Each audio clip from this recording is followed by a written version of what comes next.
dear listeners, to Urban Sweet Spots Read Aloud and Chill series. Tonight, as the shadows grow long and the world quiets down, we invite you to immerse yourself in a tale of darkness and suspense. Gather close, for we delve into the chilling world of The Telltale Heart by Edgar Allan Poe.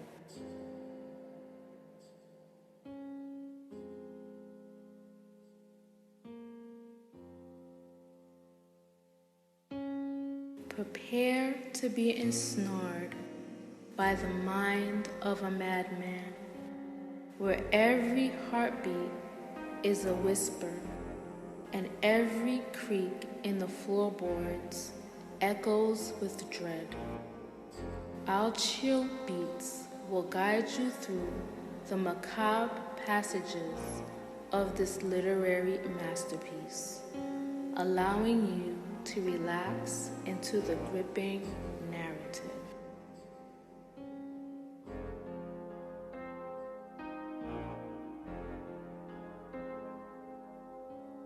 The Telltale Heart by Edgar Allan Poe.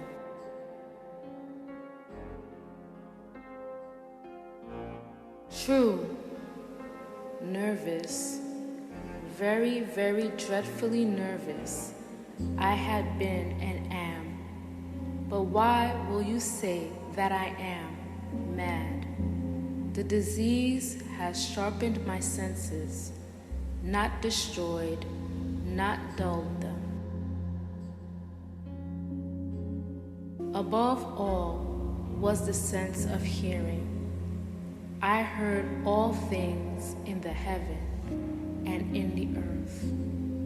I heard many things in the underworld. How then am I mad? Observe how healthy, how calmly I can tell you the whole story.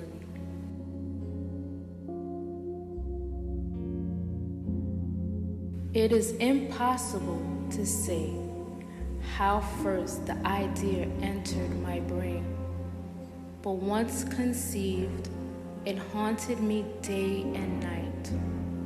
I loved the old man. He had never wronged me. He had never given me insult. For his gold I had no desire. I think it was his eye. Yes, it was this. He had the eye of a bird, a vulture, a pale blue eye with a film over it. Whenever it fell on me, my blood ran cold. And so, very gradually, I made up my mind to take the life of the old man and free myself of the eye forever.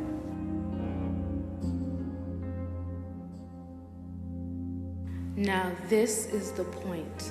You think me mad? Madmen know nothing. But you should have seen me. You should have seen how wisely and carefully I went to work.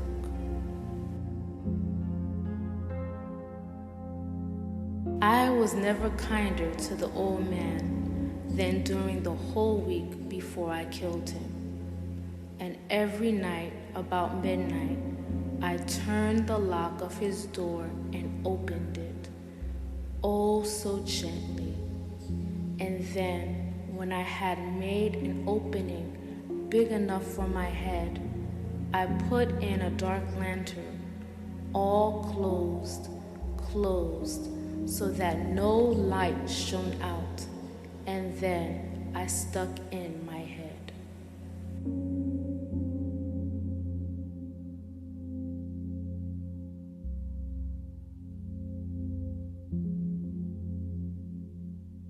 I moved it slowly, very, very slowly, so that I might not disturb the old man's sleep.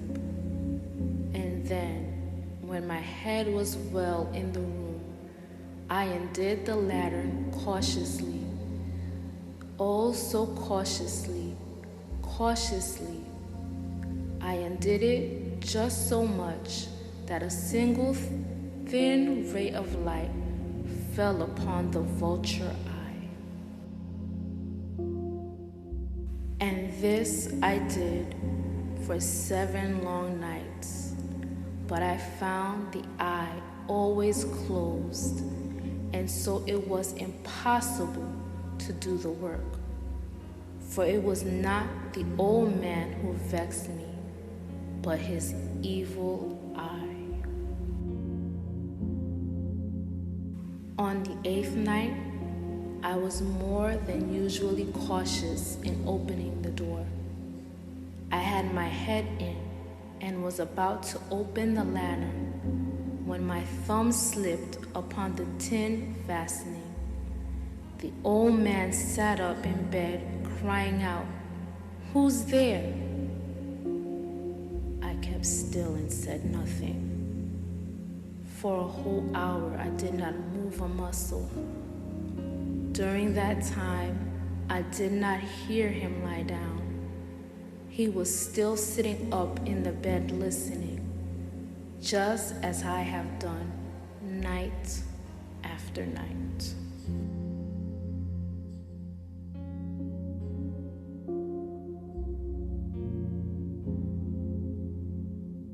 Then I heard a slight groan, and then I knew it was the groan of human terror.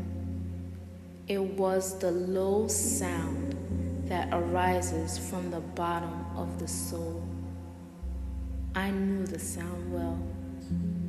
Many a night, late at night, when all the world slept, it was welled up from deep within my own chest. I say I knew it well. I knew what the old man felt, and I felt sorry for him, although I laughed to myself. I knew that he had been lying awake ever since the first noise, when he had turned in the bed. His fears had been ever since growing upon him. When I had waited a long time without hearing him lie down, I decided to open a very, very little crack in the lantern. So I opened it. You cannot imagine how carefully. Finally, a single ray of light shot from out and fell full upon the vulture eye. It was open, wide open, and I grew furious as I gazed at it. I saw it clearly, all a dull blue, with a horrible veil over it that chilled my bones. But I could see nothing else of the old man's face or person, for I had directed the light exactly upon the spot.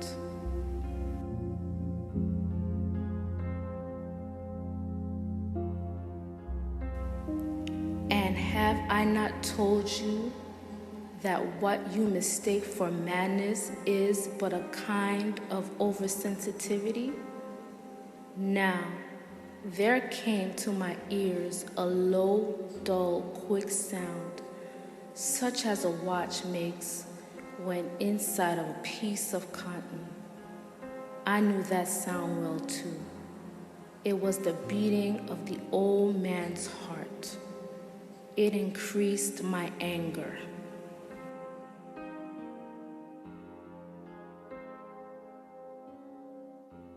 But even yet, I kept still.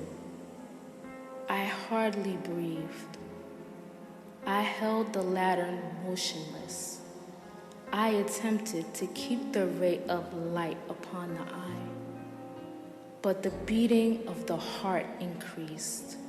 It grew quicker and quicker, and louder every second. The old man's terror must have been extreme. The beating grew louder, I say, louder every moment. And now, at the dead hour of the night, in the horrible silence of that old house, so strange a noise as this excited me to uncontrollable terror. Yet, for some minutes longer I stood still, but the beating grew louder. I thought the heart must burst. And now a new fear seized me. The sound would be heard by a neighbor. The old man's hour had come. With a loud shout, I threw open the lantern and burst into the room. He cried once only. Without delay, I forced him to the floor and pulled the heavy bed over him. Then I smiled to find the action so far done.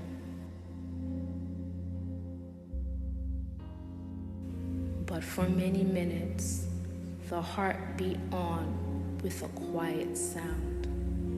This, however, did not concern me. It would not be heard through the wall. At length, it stopped. The old man was dead. I removed the bed and examined the body. I placed my hand over his heart and held it there many minutes. There was no movement. He was stone dead. His eye would trouble me no more.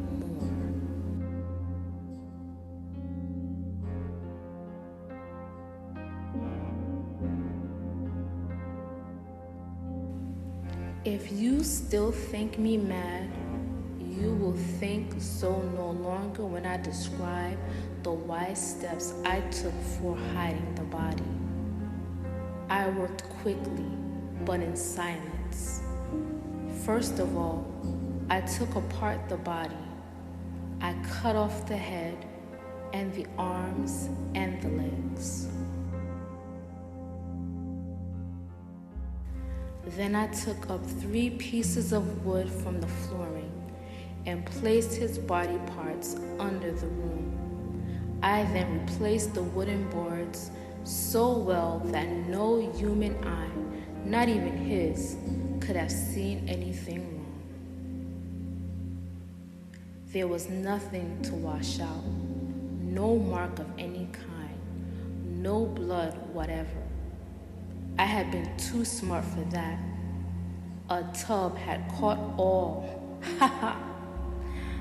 When I had made an end of these labors, it was 4 o'clock in the morning.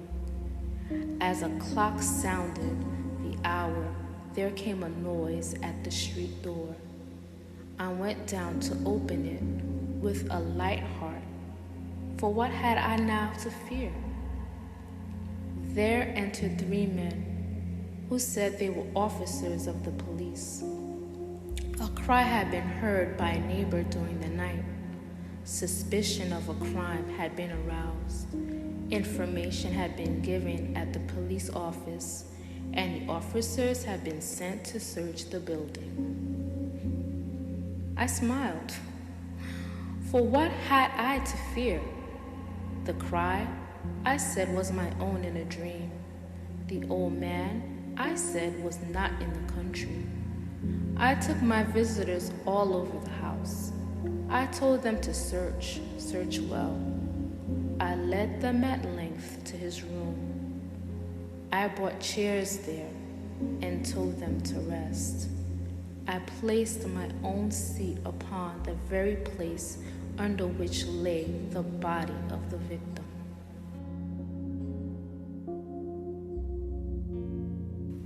The officers were satisfied. I was completely at ease.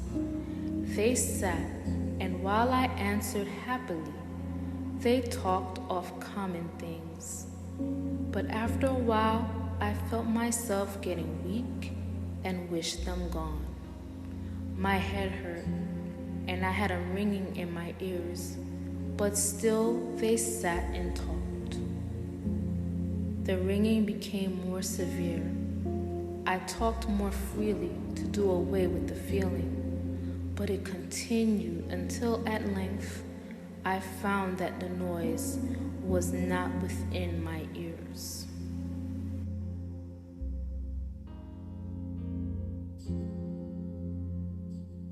I talked more and with a heightened voice, yet the sound increased. And what could I do? It was a low, dull, quick sound, like a watch makes when inside a piece of cotton. I had trouble breathing, and yet the officers heard it not. I talked more quickly, more loudly, but the noise increased. I stood up and argued about silly things in a high voice and with violent hand movements, but the noise kept increasing. Why would they not be gone? I walked across the floor with heavy steps, as if excited to anger by the observation of the men, but the noise increased. What could I do? I swung my chair and moved it upon the floor, but the noise continually increased. It grew louder, louder, louder, and still the men talked pleasantly and smiled. Was it possible they heard not? No, they heard. They suspected. They knew. They were making a joke of my horror. This I thought, and this I think. But anything was better than this pain. I could bear those smiles no longer.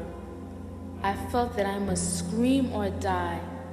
And now again, louder, louder, louder. Villains, I cried, pretend no more. I admit the deed.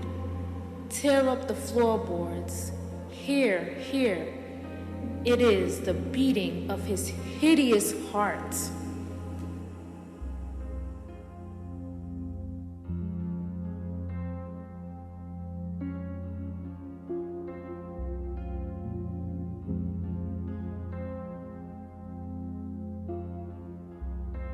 And there we leave you, dear listeners, with the haunting echoes of the telltale heart, still reverberating in the corners of your imagination. Our Read Aloud and Chill series exists to take you on journeys both wondrous and eerie.